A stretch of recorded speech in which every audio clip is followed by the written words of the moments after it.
모두 자리에 앉으셔서 오늘 주님이 주신 성경 말씀 봉독하겠습니다. 오늘 주님이 주신 말씀은 마태복음 8장 5절로 13절까지의 말씀입니다. 그 가운데 13절 말씀을 한 목소리로 봉독하겠습니다. 예수께서 백부장에게 이르시되 가라 내 믿음대로 될지어다 하시니 그 즉시 하인이 나으니라. 아멘. 다 같이 말씀을 위한 묵상 기도를 드리겠습니다. 하나님 아버지 감사합니다. 주의 말씀을 듣고자 저희가 주의 제단 앞에 모였습니다.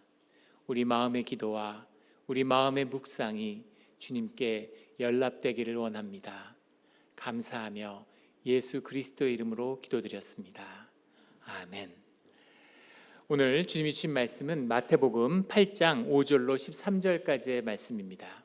주님이 5장의 시작에서 산상수훈의 말씀, 주님이 천국의 복음을 선포하신 뒤에 산을 내려오셔서 8장에서부터 9장까지 이르는 9가지의 이적을 우리에게 보여주시죠.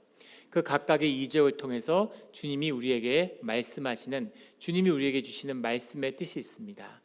우리 지난번에 나누었던 나병 환자를 고치는 기적, 그리고 오늘은 백부장의 하인, 중풍병으로 고통받는 그 하인을 고치는 이적의 말씀입니다.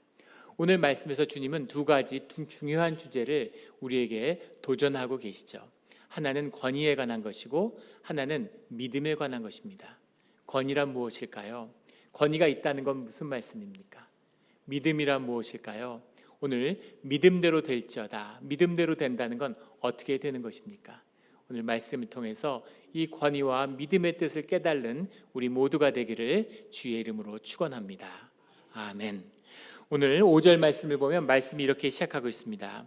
예수께서 가버나움에 들어가시니 한 백부장이 나와. 가버나움이라는 것은 주님의 중요한 공적 사역, 공생애의 사역을 이 갈릴리 중심의 사역과 예루살렘의 사역으로 대별될 수 있죠.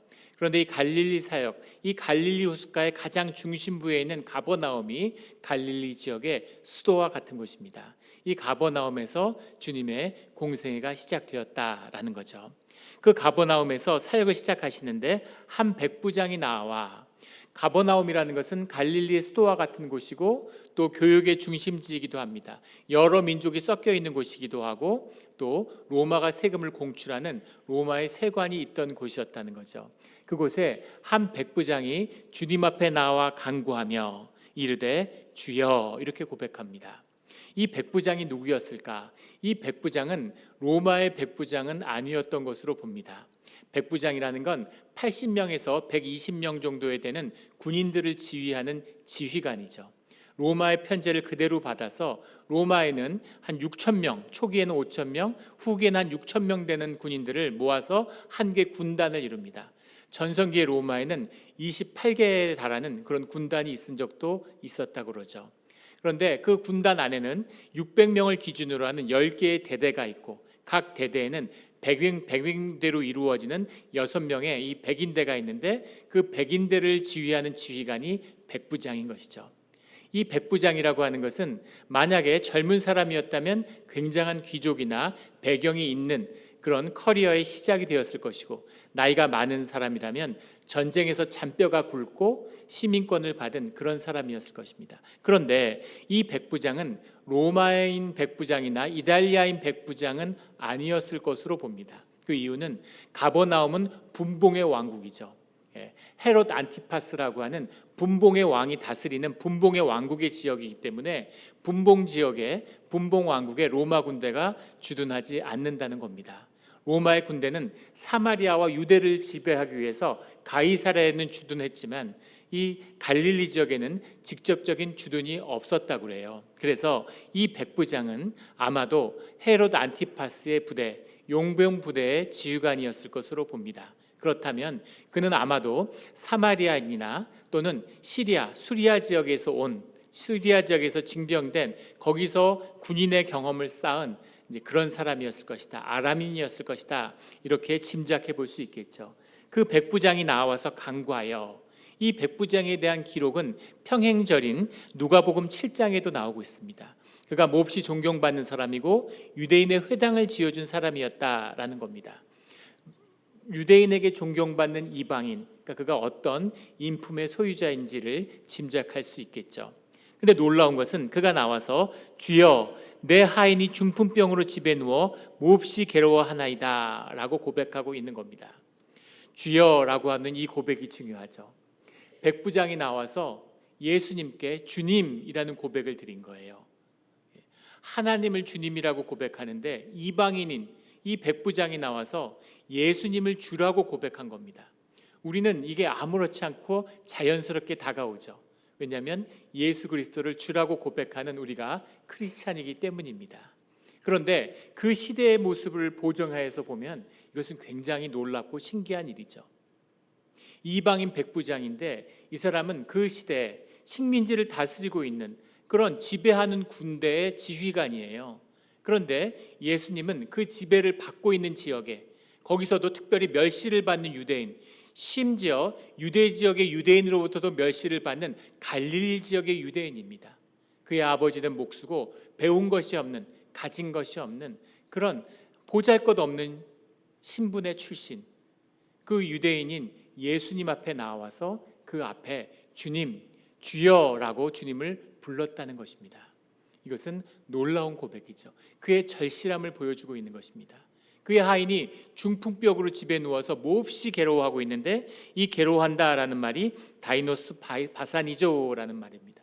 바사니조라는 말이 torture, 고문이에요. 몹시 고문을 받아서 고통스러운, 얼마나 그 하인이 중풍병으로 괴로워하고 있는지를 보여주고 있는 것이죠. 중풍병은 뇌출혈의 그런 후가라고 그러죠. 지금도 못 고치는 병이라고 합니다. 지금 21세기 이렇게 과학이 발달하고 화성에 위성을 보내는데, 그런데 지금도 고치지 못하는 병인데 이 시대에 더 말해서 뭐 하겠습니까?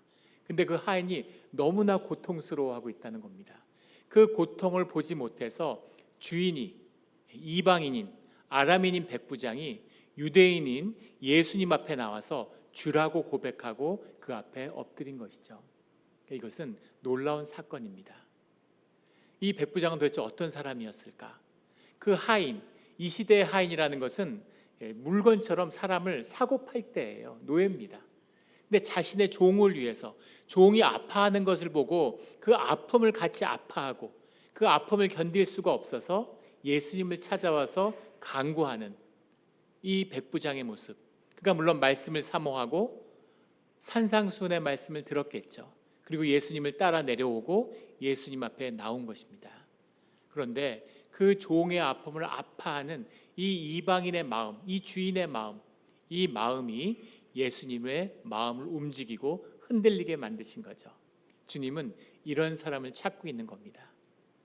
금식과 구제와 기도로서 성전에서 살다시피 하는 바리새인, 사두개인들이 아니라 자신의 종인데 보잘것없는 종의 아픔을 같이 아파하는 주인의 마음, 그 종을 구하고자 주님 앞에 나와서 체면 같은 거 다 팽개치고 그 마음 하나로 주님 앞에 나올 수 있는 이런 진실한 믿음의 사람, 이런 사람을 주님은 찾고 있는 것이죠. 우리 이런 공감과 아픔을 같이 아파하는, 주님의 아파하는 마음을 느낄 수 있는 주의 자녀가 되기를 주의 이름으로 축원합니다. 그 백부장이 그렇게 간구하자마자 7절에 이르시되 내가 가서 고쳐주리라 이렇게 말씀하십니다. 이것도 놀라운 말씀이죠. 전후 사정도 파악을 안 하고 자초지정이 다 듣지 않았는데 제 종이 너무 아파합니다. 주님, 제 종이 너무너무 고통스러워하고 있습니다 하는 말이 떨어지자마자 주님이 그래, 너희 집에 가서 같이 내가 고쳐줄게, 같이 가자 이렇게 말씀하시네요. 반응이 즉각적입니다. 그냥 가서 고쳐줄 테니까 가자 이렇게 말씀하시는 거예요. 이 고백도 쉬운 고백은 아닙니다. 주님은 유대인이에요. 그를 따르는 제자들 다 유대인입니다. 그를 따르고 있는 사람들 가운데는 이방인도 있지만 주축은 다 유대인들이죠. 유대인들은 이방인들과 말을 섞지 않고 얼굴도 대면하지 않아요. 그런데 그 이방인의 집에 가겠다. 그 이방인은 지금 유대인들을 지배하고 있는 정복자의 군대입니다. 그런데 그 군대의 지휘관인 백부장의 집에 가겠다? 이 놀라운 이야기죠. 이걸 따라가야 되는 제자들도 곤혹스러웠을 거예요. 근데 주님은 앞뒤 가리지 않으시고 가자, 내가 고쳐줄게, 같이 가자 이렇게 흔쾌히 말씀하고 계시는 거죠. 이것이 주님을, 우리를 바라보시는 주님의 마음, 앞뒤 사정 안 가리고 간구할 때 앞뒤 사정 안 가리고 들어주시는 주님의 마음이시겠죠. 예전에 얼마 전에 제가 동네에 타겟을 간 적이 있어요. 타겟에 물건을 살 게 있어가지고 거길 갔는데 물건을 사서 이렇게 오는데 앞에 한 어머니가 카트를 끌고 가고 있는 겁니다. 카트를 끌고 가고 있는데 남매를 자녀로 둔 것 같아요. 근데 오빠가 있고 여동생이 있는데 여동생은 한 살쯤 돼 보일까요? 1살 반. 애는 카트에 실었습니다, 앞에. 그리고 뒤에 오빠는 한 4살, 5살쯤 된 것 같아요. 오빠가 뒤에 따라가고 있는 거죠. 엄마가 그걸 밀고 갑니다. 타겟에서 아이를 키우면서 가보신 분들은 다 아시겠지만 타겟이 얼마나 커요. 근데 그 안에 장난감 섹션이 있습니다. 장난감 섹션이 어디 있는지 정확히 알고 있지만 그 주변에 절대 가지 않죠. 아이들이 있으면 절대 가지 않습니다. 그 근처에도 가지 않아요. 그 어머니도 필요한 식료품 이런 것만 사서 바로 빠져나오고 있는 거죠, 계산대로. 그런데 그 타겟에 일하는 사람들이 얼마나 지혜롭습니까? 그 장난감 코너에만 있어야 될 장난감들을 레고 세트 같은 걸 가져다가 계산대로 가는 골목에다가 이렇게 쌓아놓은 겁니다. 거길 지나가다가 엄마가 훅찐 놀라시더라고요. 뒤에 있는데 어깨가 들썩했어요. 그 마음이, 그 당황스러움이 어떤 건지 너무 잘 알죠. 엄마가 놀란 겁니다. 어깨가 들썩하는 거죠. 이걸 어떡하나. 근데 엄마가 노련하잖아요. 그러니까 짐짓 아무 일도 없었다는 듯이 그냥 쭉 밀고 가는 겁니다. 쭉 밀고 가다가 혹시나 뒤에 무슨 일이 생겼나 하고 고개를 살짝 돌려서 봤는데 아이가, 큰애가 들어 누웠습니다. 누웠는데 애가 무슨 소리 지르다 엄마 부르지도 않아요. 울지도 않습니다. 담담하게 누워서 눈을 감고 그냥 누워 있어요. 이렇게 그 바닥에 그냥 누웠어요. 아이가 주는 메시지는 분명한 것이죠. 엄마는 못 본 것처럼 이렇게 고개를 돌리고 다시 쭉 앞으로 가시더라고요. 아무 일 없었던 것처럼. 믿음의 대결이죠. 그 결과가 어떤 것인지 끝까지 보고 싶었지만 다 보지 못하고 길을 떠났는데 아이가 누워 살려고 싶은 얘기는 뭐예요? 이거 안 사면 오늘 못 간다는 거죠, 집에. 이거 내놓으라는 겁니다. 이걸 들고 나가야지 빈손으로는 안 나간다. 이렇게 누워 있는 거예요. 그것이 그 아이의 믿음이죠. 아이는 레고 박스를 갖고 나갔을까요? 못 갖고 나갔을까요? 중요한 것은 그것을 구하는 그 아이의 마음의 순전함과 진실함이죠. 5살짜리 아이가 엄마한테, 엄마가 막 사주려고 그러는데 어머니 필요 없습니다. 아버지 돈도 못 버시는데 무슨 여유가 있으셔서, 내년에 경제도 어렵다는데 집안을 살림을 생각하셔야죠. 저는 괜찮으니까 저는 신경 쓰지 마세요. 자녀가 이런다고 한번 생각해 보세요. 자녀는 아무것도 생각하지 않고 내가 원하는 것을 주님께 구하는 겁니다. 엄마한테 이걸 내놔라. 오늘 이걸로 승부를 봐야 된다. 간구하는 것입니다. 이게 자녀의 믿음이죠. 그리고 부모는 그 자녀의 간구함을 예쁘게 보시는 거예요. 이것이 믿는 자들의 간구함이고 믿는 자들의 기도입니다. 아무것도 따질 게 없어요. 내 진실이 무엇인지, 내가 정말 원하는 게 무엇인지를 터놓고 고백하고 끝을 봐야 되는 것이죠. 우리 올해 끝을 못 본 기도는 새해 꼭 끝을 보시기를 주의 이름으로 축원합니다. 아멘. 그냥 간구하는 것이죠. 그냥 간구했더니 주님이 그냥 들어주셨어요. 아무것도 따지지 않고, 그래 가자, 고쳐줄게. 그런데 여기서 더 놀라운 고백이 나오죠. 8절에 백부장이 대답하여 이르되 주여 내 집에 들어오심을 나는 감당하지 못하겠사오니. 나는 감당하지 못합니다. 똑같은 표현이 3장 11절에 나왔죠. 세례 요한에게 세례를 받으러 나오시는 예수님에게 세례 요한이 나는 감당할 수가 없습니다. 이렇게 얘기를 해요. 오크 에이미 히카노스라는 말인데, 오크가 not, 에이미, 에고 에이미에 나오는 나는 나다, I am 이런 거죠. 히카노스가 worthy 이런 거예요. I'm not worthy. 나는 그렇게 가치 있는, 주님과 함께 했을 수 있는 사람이 아닙니다. 저는 죄인입니다. 저는 부정한 사람입니다. 주님과 함께 머물 수 있는, 하나가 될 수가 없는 사람입니다. 이런 고백이죠. 그 고백을 드리면서 다만 말씀으로만 하옵소서, 말씀으로만, 모노온이라는 only, just 말씀만 하시면 됩니다. 더 놀라운 것은 이 이방인 백부장은 말씀의 권능을 믿었다는 겁니다. 말씀을 들었는데 그 무리들이 다 말씀을 듣고 산에서 함께 내려왔는데 말씀을 듣고서 말씀을 깨닫고 말씀의 권능을 믿었어요. 주님이 말씀만 하시면 됩니다. 이렇게 나오는 거죠. 말씀의 권능을 믿으십니까? 교회를 평생 다녔는데 말씀이 희귀해진 세상이 됐습니다. 말씀을 믿지 않아요. 말씀이 넘치고 넘치는데 말씀이 설교에 담기지 못해서 그냥 목사의 설교일 뿐이죠. 종교의 예식일 뿐입니다. 인터넷에 수백만 편이 있죠. 무슨 의미가 있나요? 아무것도 의미가 없는, 종교의 그 어떤 말씀이 넘쳐나도 아무 권능이 없어요. 평생 교회를 다니고 주님의 신비가, 말씀의 권능이 사라져버린 그런 종교의 예식 가운데서 아무도 말씀의 권능을 믿지 않는 겁니다. 이 시대의 유대인들의 모습이고 오늘 우리의 모습이죠. 주님께 간구하지 않아요. 말씀이 삶을 변화시킬 거라는 걸, 말씀이 우리 간구의 답이 되어줄 거라는 것을, 말씀이 우리의 삶을 바꿔줄 거라는 그런 기대조차 없는 겁니다. 그냥 나오는 거예요. 그냥 나왔으니까. 그러한 시대에 말씀을 믿는 이방인이 있었다는 것이죠. 주님이 말씀하시면 그 일이, 말씀만 하시면 그 기적이 우리 가운데 일어나는 것을 저는 믿습니다 라는 고백이죠. 아멘. 말씀만 하옵소서. 놀라운 고백. 말씀만 하시면 내 하인이 낫겠습니다. 이렇게 고백하는 겁니다. 그런데 이 고백이 어떻게 나왔을까? 여기서 한 발 더 나아가서 더 놀라운 고백을 합니다. 나도 남의 수하에 있는 사람이요. 9절에 내 아래에도 군사가 있으니 이더러 가라 하면 가고 저더러 오라 하면 오고 내 종도로 이것을 하라 하면 하나이다. 백부장은 군인이죠. 군인이기 때문에 권세의 의미, 권위의 의미가 무엇인지를 아는 겁니다. 황제의 권위가 군단장에게 위임돼 있고 군단장의 권위가 대대장에게 위임돼 있고 대대장의 권위를 내가 백부장으로서 위임받기 때문에 내가 황제의 권위를 부하와 지배받는 백성들에게 행하고 있지 않습니까? 하늘에 하나님의 권위와 권세가 주님께 있지 않습니까? 라는 고백이죠. 주님은 누구십니까? 주님을 도대체 누구라고 우리는 고백해야 됩니까? 에 대한 그 고백이 마태복음의 핵심 메시지입니다. 28장에 가는 하늘과 땅의 권세가 모두 나에게 있다라고 주님의 말씀처럼 하나님의 권세, 하나님의 권세를 예수님이, 육신이 된 하나님의 예수 그리스도에게 하나님의 권위가 위임되어 있는 것이죠.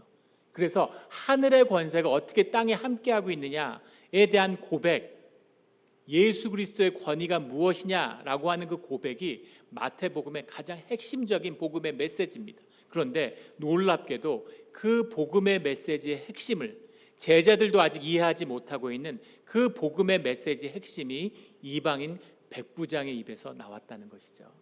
이것이 오늘 놀라운 이 권위에 대한 비밀입니다. 권위라고 하는 것의 핵심은 위임이에요. 하늘의 권세가 위임되었다는 겁니다. 오늘의 사건에 정확히 반대되는 얘기가 민수기 16장에 나오죠. 우리 새벽기도 때 여호수아서를 나누면서 나누었던 이야기입니다. 고라의 반역이라고 하는, 고라가 앞에 나와서 이 아론 계통의 사람들은 왜 제사장이 되어야 돼? 본인도 레위 자손이고 고핫 자손인데 우리가 모두 다 경건하거늘 너희들이 왜 우리 앞에서 너희를 높이려고 하느냐, 이렇게 반발하죠. 다 경건하고 왜 너희가, 무슨 근거로 너희들이 우리 위에 쓰겠다는 거야? 라고 하는 말은 아주 옳고 정당한 이야기죠. 모세가 아무 답변을 못합니다. 내일 해가 뜨면 하나님이 누구의 말이 맞는지, 누가 주님께 속한 자인지를 보여주실 것이다. 그리고 주님께 그 답변을 넘기고 본인은 퇴장하죠. 날이 밝고 주님이 지진을 일으켜서 고라를 삼켜버립니다. 하나님의 질서로, 창조의 질서로 무질서를 삼켜버린 거죠. 고라는 뭘 잘못했습니까? 고라의 문제가 뭐예요?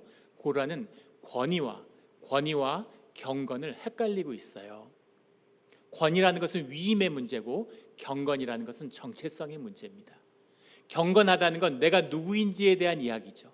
직분이라고 하는 것은 하나님의 질서에 관한 이야기입니다. 은사라는 것은 하나님 안에서 우리가 행하는 역할의 문제죠. 역할과 질서와 그리고 정체성과 권위는 다른 것이에요. 목회자가 또는 장로와 안수 집사들이, 직분자들이 교회에서 권위를 갖습니다. 하나님의 권위가 위임된 것이죠. 공동체가 그 권위를 위임한 것이에요.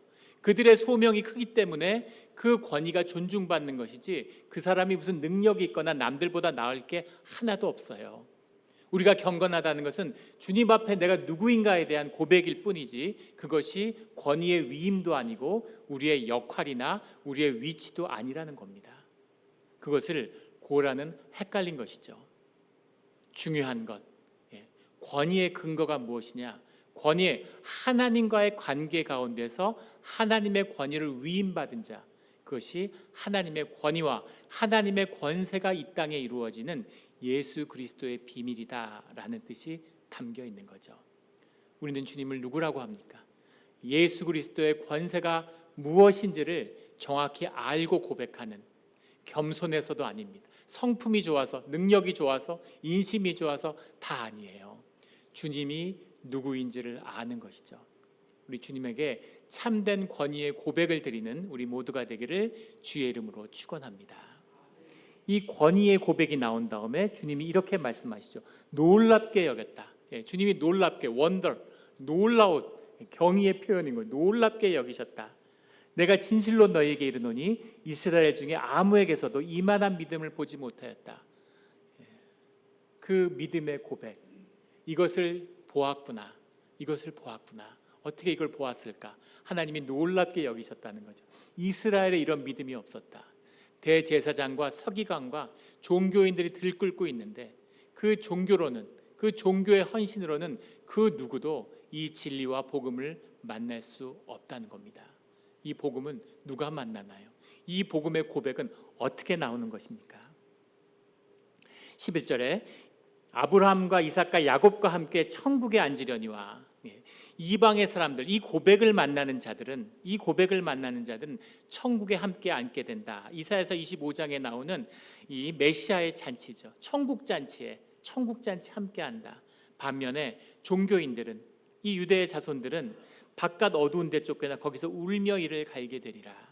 본질적인 구별의 이야기, 본질적인 이 구속의 이야기죠. 종교의 그 무엇도, 아무런 말씀의 권능도 없는 종교로는 누구도 천국 잔치에 갈 수 없다라는 말씀입니다. 그리고 뭐라고 선포하시냐면 예수께서 백부장에게 이르시되 가라, 내 믿음대로 될지어다, 이렇게 말씀하십니다. 믿음대로 될지어다. 야, 나았다. 지금 종 나았으니까 가봐. 내가 고쳤다.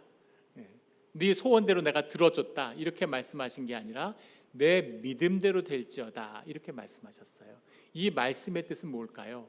믿음대로 된다는 건 무슨 이야기입니까? 믿음대로 된다라는 말씀을 주님이 자주 하세요.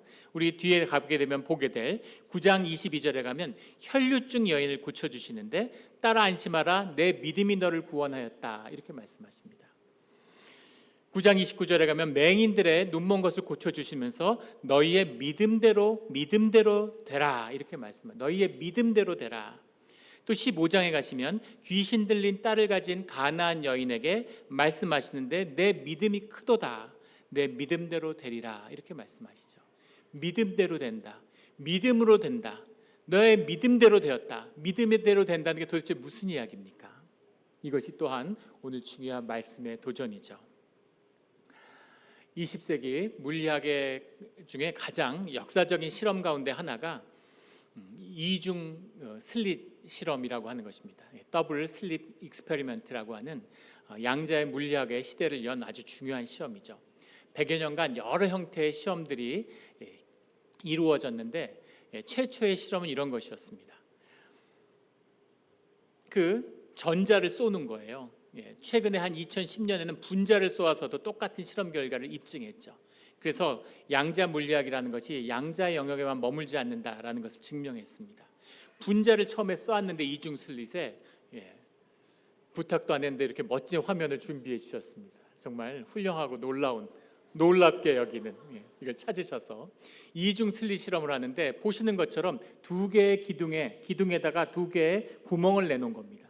그래서 전자를 쏘는데 전자가 입자라면 지금 첫 번째 그림에 나오는 것처럼 양 벽에 이렇게 쭉 그 전자가 가서 박혀야 돼, 흔적을 내야 되잖아요.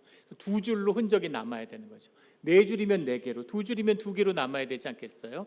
A와 B면 A를 지나갔던 B를 지나갔던 어디를 지나갔던 양쪽의 줄로 남겨졌어야 되는 거죠. 그런데 이 실험자가, 관찰자가 잠시 자리를 비운 겁니다. 뭐 화장실 갔다 왔겠죠.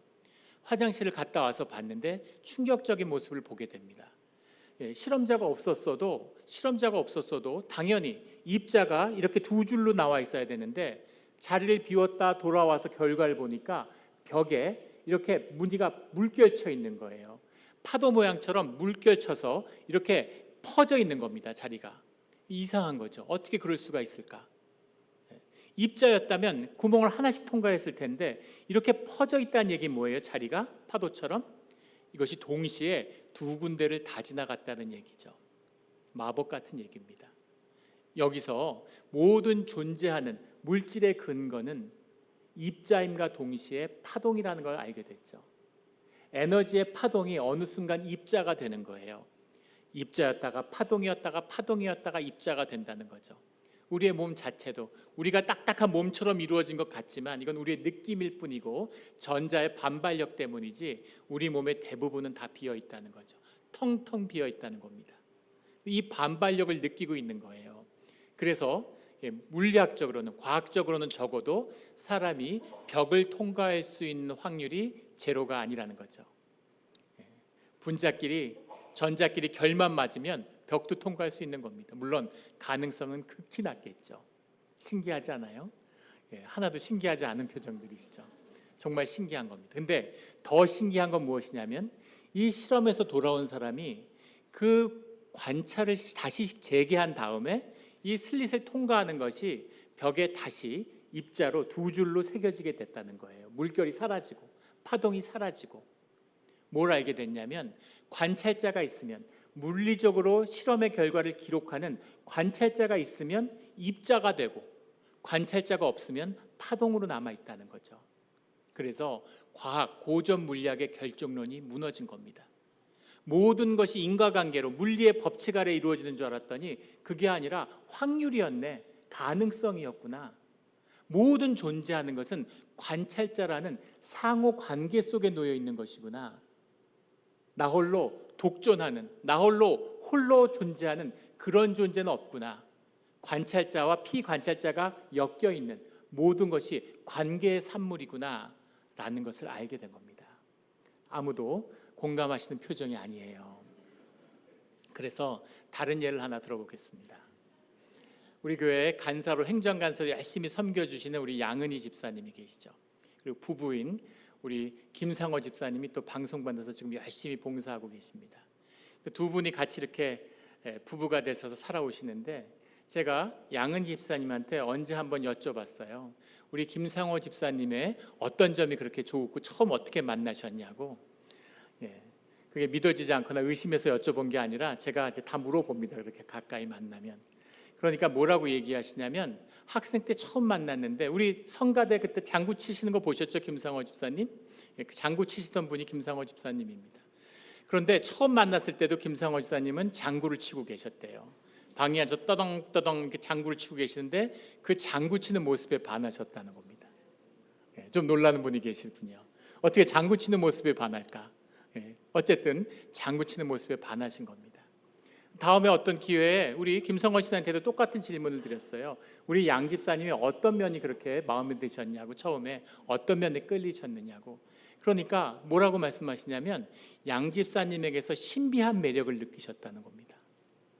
뭔가 굉장히 차가운 것 같은데 따뜻한 것 같고, 뭔가 굉장히 냉랭한 것 같은데 또 그 안에 뭔가 따뜻한 면이 보이는 그런 무언가를 감추고 있구나. 이 여성은 뭔가를 감추고 있는 내면에 그 신비한 매력 같은 게 느껴져서 그 매력이 무엇인지를 알고 싶었다는 겁니다. 그래서 사귀면서 그 매력을 찾아야지, 그 신비를 풀어야지, 이런 마음으로 만나게 되셨다는 거예요. 얼마나 궁금하겠습니까? 그 매력은 무엇이었느냐고 제가 여쭤봤어요. 그랬는데 20년째 찾고 계시는데 아직 못 찾으셨답니다. 이상하지 않아요? 아이를 둘을 낳고 20년을 살았는데 아직 못 찾았으면 자연스럽게 의문이 들잖아요. 진짜 그 매력이 있었던 건 맞는가? 있기는 있었던 것인가? 정말 찾을 수 있을까? 이런 의문이 들어서 그래서 아직도 찾고 계신자 그러니까 그 매력은 분명히 있고 지금도 찾고 계시다는 겁니다. 자, 한번 도전하겠습니다. 우리 양 집사님한테 그 신비한 매력이 있을까요, 없을까요? 김상호 목사님, 집사님 찾을 수 있을까요, 못 찾을까요? 예, yes and no, 위에서 있습니다라는 믿음의 고백이 터져 나오네요. 예, 믿음의 사람이죠. 믿음의 사람입니다.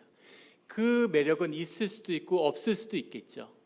그런데 중요한 것은 김상호 집사님이 그것을 믿고 찾는 동안 그것은 있고 존재하게 되고 찾게 된다는 거죠.